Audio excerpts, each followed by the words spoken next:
everybody, welcome to the Seasoned Butcher. Today I'm going to show you how to make this amazing wild turkey kielbasa, but fresh. Now you may be thinking, wild turkey? Yeah, wild turkey. I hear this all the time by people, and I see on different forums that everybody thinks that this bird, the wild turkey, is garbage. It's tough. It doesn't, it never tenders up. I don't know what to do with it. I mean, I like hunting them, but I can never make anything taste right out of wild turkey. Well, I'm here to show you today that all your hard work, being out in the field, you spend your money on the best equipment that you can buy, you put your time in, whether you're sitting in blinds or you're running and gunning, you put your time in to harvest this animal. Well, let's put the time in to bring this full circle and put it on the table. For you people that haven't tried this, this will get you into the sport itself because it is so tasty. So now, before we hop into this video, hit that like, hit that subscribe, but also come check us out on Facebook. Come follow us. We give a little bit more details, tips, and tricks in what we're up to for upcoming videos right on our Facebook page. Now, the first step into making this wild turkey kielbasa is the meat prep. This is the most important part to have a good quality product, is the prep that you take on your wild game to put it before it even hits your grinder.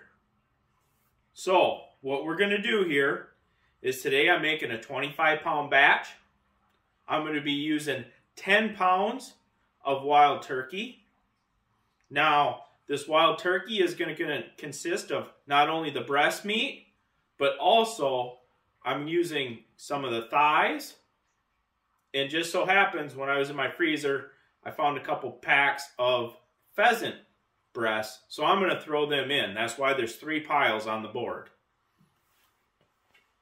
So what you're going to start with your turkey breasts here and your legs is these birds. You're going to want to pick all the feathers off. You're going to want to, any hole that you see going through that breast, take your knife, fillet it open, and you can see if there's any BBs in there. That will cause you to chip a tooth. You guys that shot a lot of waterfowl turkeys before, you know what it's like to find that unexpected BB when you take a big hard crunch. Also, when you fillet that open where that BB hole went through the meat, you can also find feathers. Feathers will get sucked in with that BB inside the meat, and you may not see it on the outside, but you'll see it when you cut it open. Then you'll take out any of that bloodshot that you don't want to go into your meat, and you just cube it up and the piece is big enough to go through that grinder. Now, for the pork side, I'm going to be using 15 pounds of pork butt. So this is pretty simple here on the pork butt side. All you're going to do is debone, take that bone out of that pork butt, and you're going to look, when you start cubing this up, I probably cube it up in about 2-inch by 2-inch pieces, sometimes a little whisker bigger, but you're going to be looking for a fatty gland inside that pork butt. You come across that gland, you're going to want to cut that out and not run that into your meat also. After you have all your meat cubed up and prepped, now we're going to run to the next step, the first grind. Now this first grind, we're going to run our meat through a 12.5 millimeter grinder plate. The reason I like a little bigger grinder plate is I do not want to emulsify my meat. I like my meat to have a good texture to it. So I start with a little bigger plate than what comes with your normal grinder. So if you want the same texture as I do, come to our site and you can order yourself a 12.5 millimeter grinder plate. So you have a little bigger cubes of meat to start with.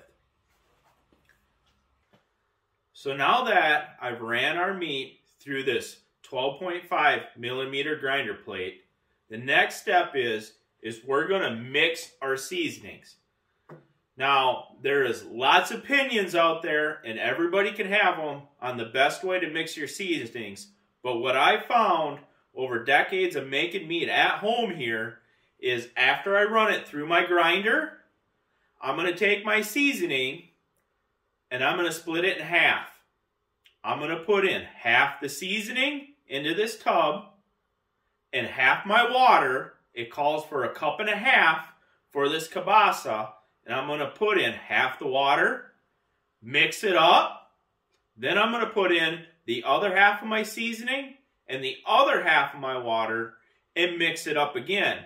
As you can see in this tub now, the meat is thoroughly coated with the seasoning.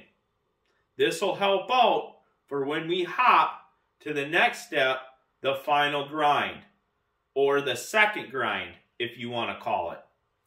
What we're going to be using with that second grind is a 4.5 millimeter grinder plate in this number 32 lem.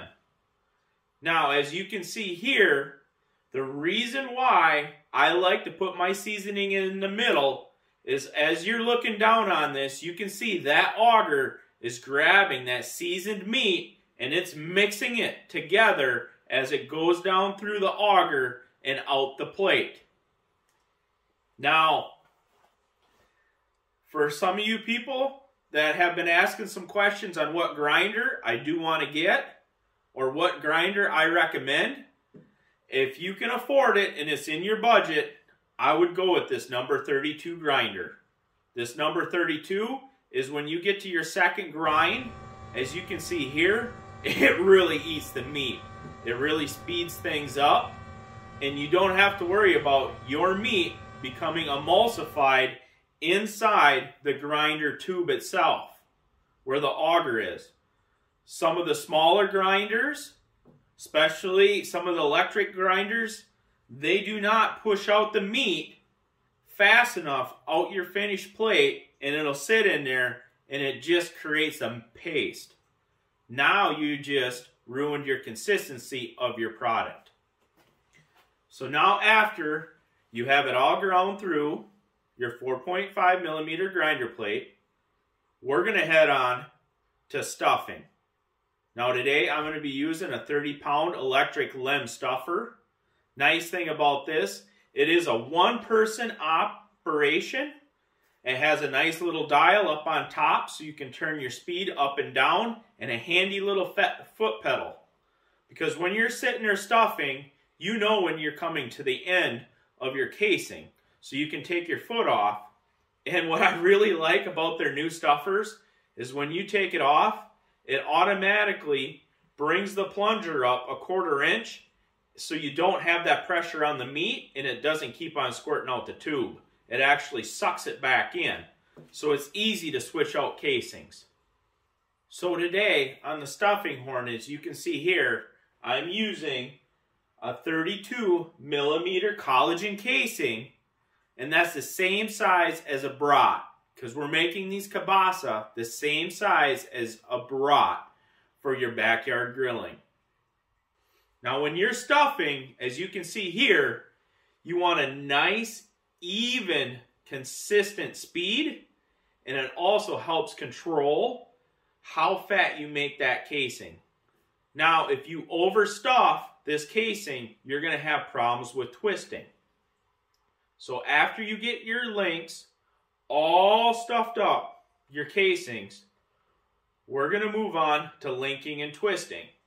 Now, I have a couple little tricks that I'm going to share with you.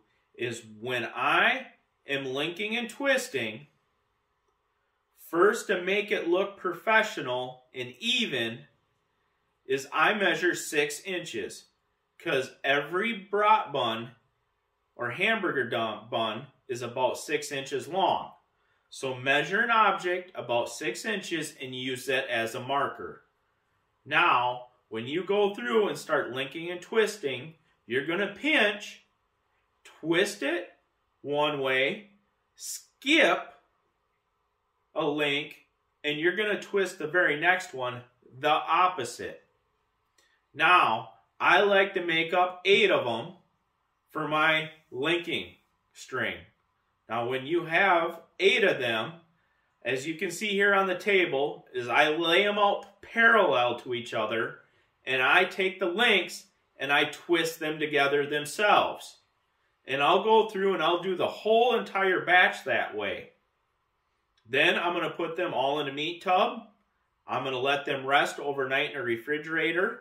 And it seems like it helps set that collagen casing.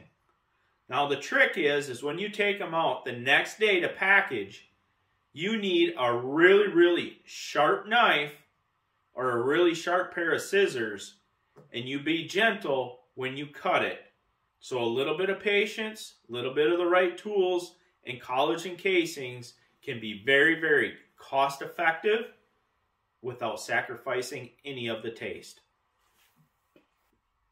Thanks for watching this video. I hope that all you turkey hunters out there, or anybody that don't know what to do with that game that they harvested, come check us out. Follow this step-by-step directions, and you will not be disappointed with your next backyard barbecue.